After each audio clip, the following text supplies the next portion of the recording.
3, 2, 1. Open the justice.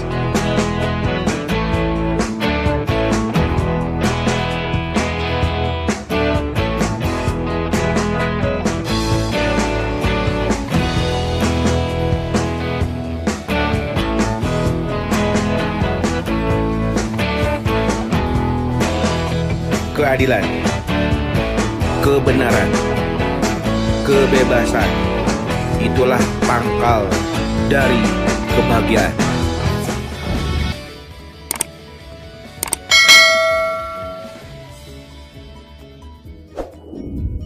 Apalagi kan di masa pandemi ini seharusnya pihak leasing itu ngasih suatu kebijakan kan, gitu. Kecuali nih.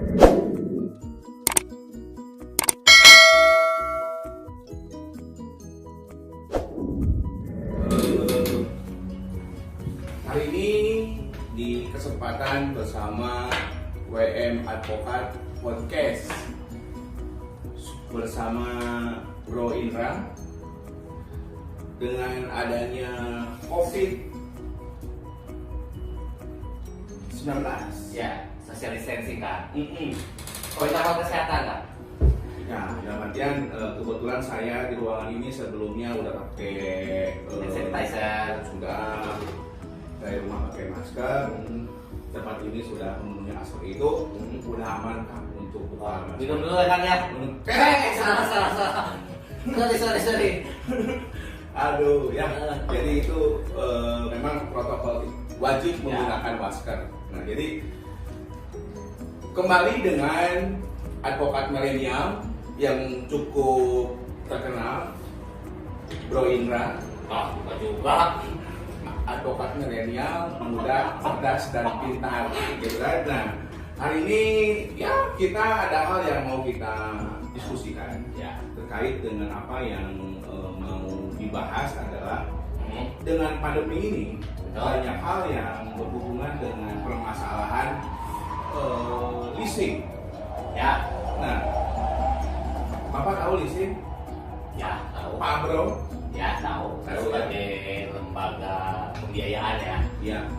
Nah, dengan pandemi ini, dengan perputaran perekonomian yang menurun, perputaran keuangan menurun, banyak mengakibatkan debitur atau pemilik kendaraan baik motor ataupun mobil punya permasalahan, gagal bayar. Ya. Nah, mungkin hari ini Bro, saya ingin bahas aspek umum deh, bukan aspek hukum. Biar apa? Biar santai. Oke. Berarti gini Kang, saya ngejelasinnya dengan bahasa-bahasa yang umum aja ya. Gitu biar lebih gampang dicerna sama akar dan teteh ya. Kang Bro jeung tesis. Siap. Oke, sok gimana Kang?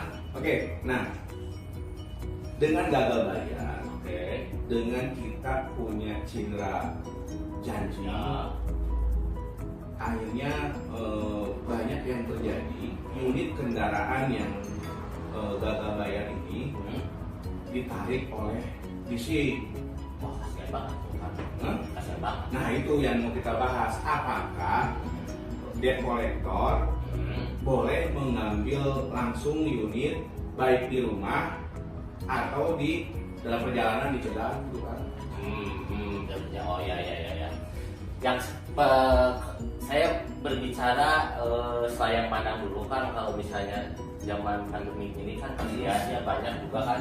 Saya juga pernah melihat ada yang ngobrol ke saya, dia tidak sanggup bayar, tapi juga dia sebagai pedagang keliling itu kan jualan bakso pakai motor, terus tiba-tiba ada mata elang datang gitu kan, diambil kayak gitu. Kalau kata saya hal-hal seperti itu sih di saat pandemi ini yang semua orang untuk buat cari uang buat makan gitu kan, akan menimbulkan dampak negatif ya, terutama dampak kekerasan kan.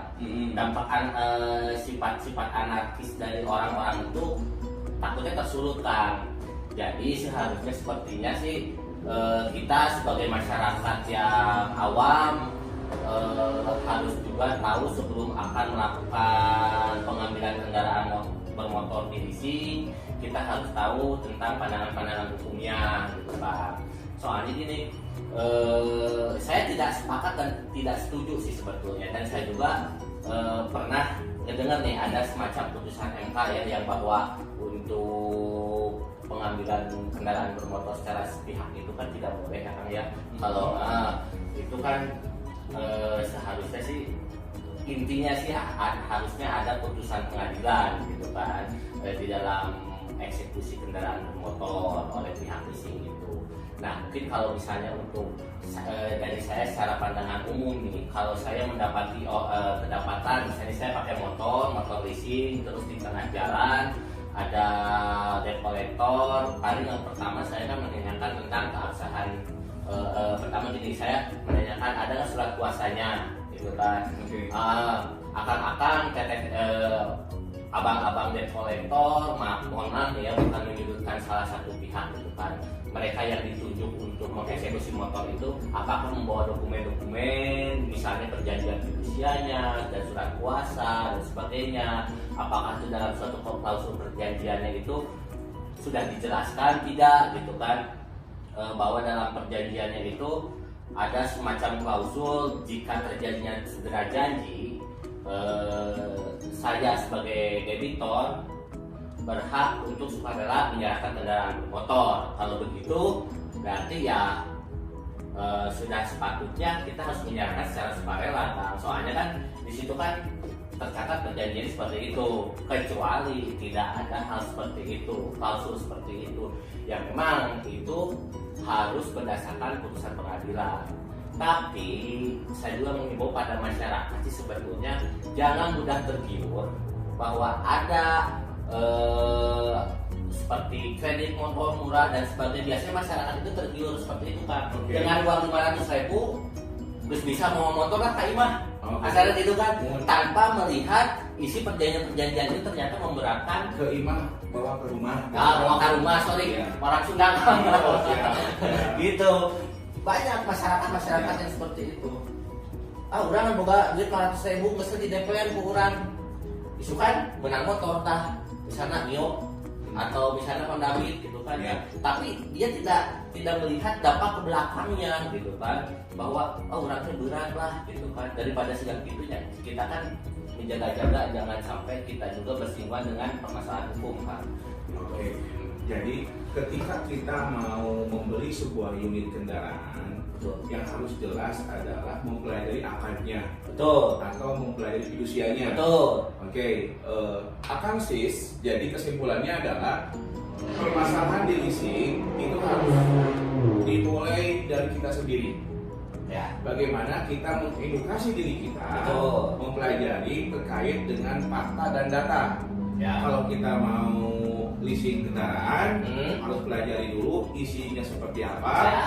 Kalaupun kita gagal bayar, sampai kita nggak mampu mencicilnya, kalaupun ada debt collector, ingat apa isi akadnya. Nah, kalau di dalam fidusianya itu bahwa kalau gagal bayar harus dengan keputusan pengadilan, berarti kita punya kekuatan untuk mempertahankan. Betul, tapi harus ada satu catatan juga kan, yang namanya kita sudah mengambil suatu barang itu kan kewajiban kita kan. Yang namanya hutang itu adalah hutang lah, perlu dibayar ini nama gitunya. Cuman hutang ya gitu kan, hutang mah dan kumaha itu dibayar kan gitu kan. Cuma kita ya sebagai kita kan kalau berbicara masalah umum sebagai manusia gitu kan, ketika kita ingin mengambil suatu keputusan maka kita harus berani untuk mempertanggungjawabkan hal itu.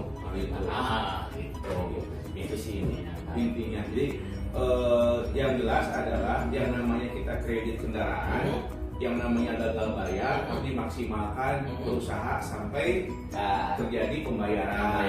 Jangan sampai gagal bayar. Betul. Yang saya tanyakan adalah jika gagal bayar, saya dicegat debt collector tengah jalan atau datang ke rumah, debt collector mau ngambil unit, nah itu bagaimana langkah-langkahnya? Lamun misalnya pertanyaan nomor 2 lah ya kan, dijawab. Lamun datang ke rumah kan, datang ke rumah saya sebagai orang awam. Iya.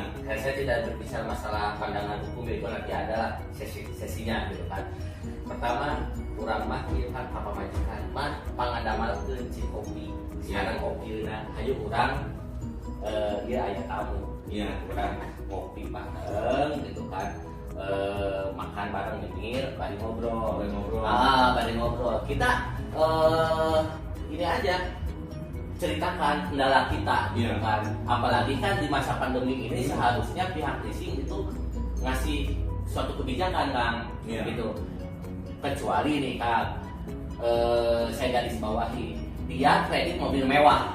Nah, kalau bagi saya kredit mobil mewah copot lah gitu. Tapi kalau misalnya motor, kita lihat motornya dipakai usaha, dagang bakso keliling gitu. Mun saya sebagai debt collector kan, kayak Belumnya aman, tengah jalan, cepat motornya, gerobak pasornya disimpan. Wani ribut, orang mah wani ribut kan. Nah, jadi gerobak pasornya disimpan tengah jalan, motornya dicokot. Eta mah yang sarakeun berarti. Nama piomongan. Berarti untuk abang-abang debt collector yang kita cintai, bagaimana dengan kondisi pandemi ini sama-sama mencari jalan keluar yang terbaik. Eta kare sok. Nah, kebetulan Mr. Indra mau datang ke sini bisa jelas. Sekitar mau nyampe. Bisa jelas. Mr. Indra, iya Mr. Indra. Oh iya. Mr. Indra mau datang yang namanya Mr. Dila. Oh gitu. Siap. Sesama Mister kan. Tapi apa mah kan mau sebut Mister. Oh iya. Jadi kita panggilkan nanti Kang Dila atau Mr. Dila yang akan membantu menyampaikan terkait dengan aspek-aspek hukumnya. Oh, bagus kan? Nah, sebelum saya sambil menunggu Kang Dila, Mr. Dila, satu pertanyaan terakhir. Boleh. Saya gagal bayar. Oke. Motor. Terus saya digadikeun. Beunang. Teu meunang atuh Kang. Geus nyaho perjanjian oge kanjeng urang kecuali naon jeung pihak leasing, jeung pihak penjamin pihak leasingnya. Kita datang secara bersama-sama untuk melakukan overcredit. Iya, sepakatan dulu. Dulu. Secara sepihak betul, nggak boleh tuh Pak. Boleh. Namun terkait dengan saya lakukan gadekan, berarti ada resiko hukumnya. Ya ada. Nama orang bahas. Siap. Nama orang bahas dengan Mr. Dila yang kita bahas terkait dengan aspek-aspek hukum, bagaimana langkah-langkah kita apabila gagal bayar atau cedera janji, gagal bayar angsuran tetap bayar. Poin dari Kang Indra adalah pelajari dulu semua aspek surat menyuratnya, akadnya. Kalau akadnya jelas, kalaupun mau melakukan tindakan-tindakan yang berhubungan dengan mempertahankan kendaraan, jangan sampai melawan hukum. Satu lagi Kang, kemampuan diri kita juga untuk mengambil suatu kendaraan di motor kan, kemampuan kita harus ukur kemampuan. Entah lebih orang kayak leasing motor X-Max tapi kemampuannya mendabit gitu kan diomongin kayak di jalanan kan. Jadi lamun kurang kemampuannya mendabit ya guys, mendabit kan sok kayak ngegayaan Ninja ZX 250 cc 4 silinder bos. Gitu nya. Dari rumah lagi ku gaya, urang mah ku naon sih? Kebutuhannya barangnya kan berguna jam udah kan. Gitu. Jadi poinnya adalah ketika kita mau leasing diawali dengan sesuai kemampuan. Namun orang harus donat, coba duit disesuaikan. Lah kesah gitu mah.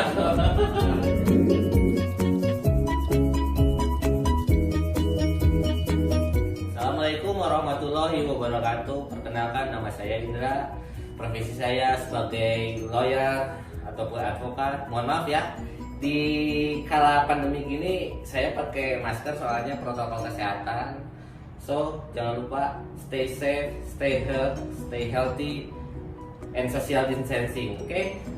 Jangan lupa like, subscribe Indra 03. Beri komen di bawah ini biar saya tampak lebih keren.